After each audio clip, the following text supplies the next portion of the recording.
I recently revisited a few of the 90s Gucci shows, and I was struck by how many of these looks feel like they were designed for right now. So I've pulled together a few specific collections that I think illustrate this aesthetic better than anything else, including one in particular that I've saved for the end, as it's easily my favourite of them all. I wanted to start with Spring-Summer 1996, because the vibe here is more relaxed compared to other collections. In true Tom Ford styling, the runway is dark with the spotlight. Throughout the show, you notice quite a few of these satin, straight-leg pants that are cropped right at the ankle.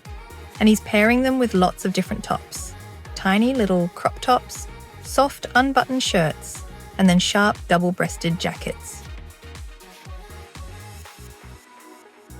There's easy-to-wear combinations like this look on Shalom Harlow. A black see-through shirt with a long straight skirt and a simple belt, finished with flat sandals. It's so understated. And then Helena in all white. It has a low button neck and just enough transparency to see the short skirt underneath.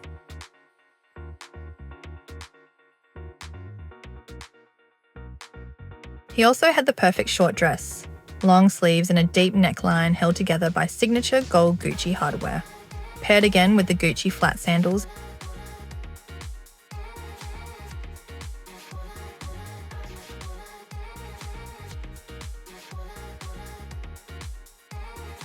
For a bit of colour, there were also these bold, geometric abstract print trousers that look like vertical hand-painted stripes. Ford styled it with a clashing silk shirt, but if that was a little too much, these pants would also look great today with a simple white tank top and the white Gucci flat sandals. We also saw Kate Moss in a sheer white floral lace mini dress or almost a long-line tunic, layered over high-waisted white boy shorts. Again, effortless, day-to-night elegance.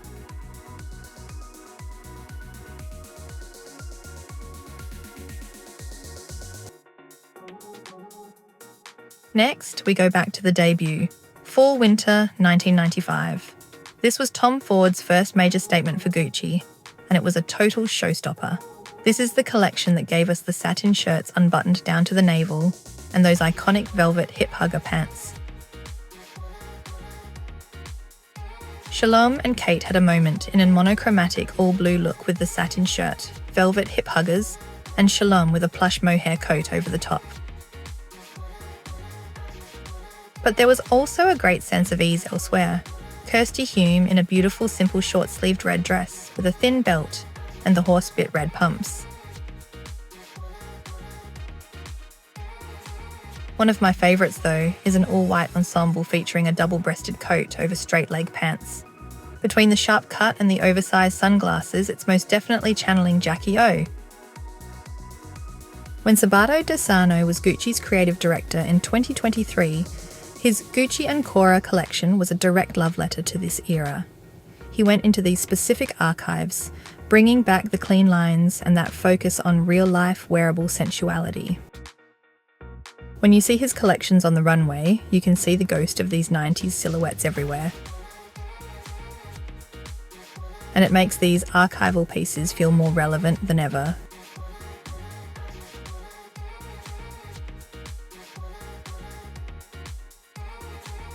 Now the mood shifts as we look at Fall-Winter 1997. The creative direction moved toward a colder, sharper and slightly more aggressive minimalism. There's beautiful, thin, sheer cashmere blends with just a slight transparency. Shalom wore a black tank with wider-legged tailored pants and red-pointed pumps that really popped. There was also a similar version in grey with subtle shoulder pads that felt very structured and modern.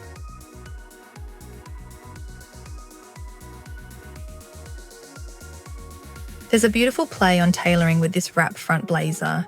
Instead of traditional buttons, it's closed with a patent leather belt, which gives that classic black suit a much more modern, polished edge. Ford also introduced semi-sheer silk velvet tops with a repeating signature monogram motif, finished with elongated flared cuffs and sharp-pointed collars. And the closing looks were long black column dresses made of a wool blend, and various designed leather straps, many of which were held together by silver G logo buckles.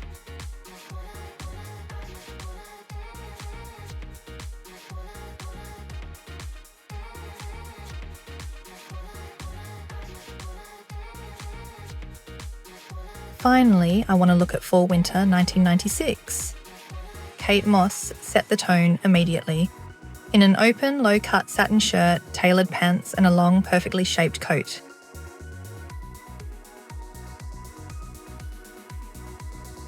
We saw that same impeccable tailoring on Trish Goff in a low-cut belted top, and Kirsty Hume in a long double-breasted coat over slim leg trousers.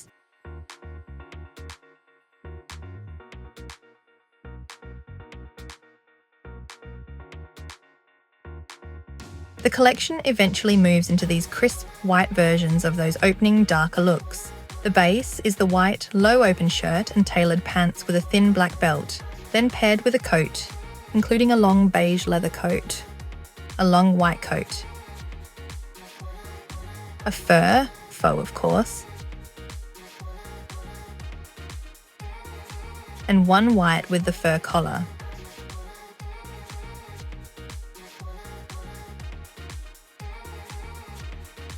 And of course, there's the red velvet suit with its perfect cut. This is the suit Gwyneth Paltrow famously wore on the red carpet, and today it actually sits in the permanent archives of the Metropolitan Museum of Art. To finish the show, Ford gave us those floor-length white jersey column gowns, with provocative hip cutouts fastened by smooth gold hardware. They felt like a beautiful modern nod to the work of Holston and Elsa Peretti. It's actually that specific kind of historical layering that I find so fascinating. And I've just done a video looking at how the energy and presentation of these runway shows have changed over the decades. And this era really fits into that conversation. So if you want to go a bit deeper into that evolution, I'll link it for you here and below in the description. It's really interesting how much of what we think of as modern that was already being done here in these collections 30 years ago. And these styles we have looked at are definitely pieces I'd wear today, exactly as they are.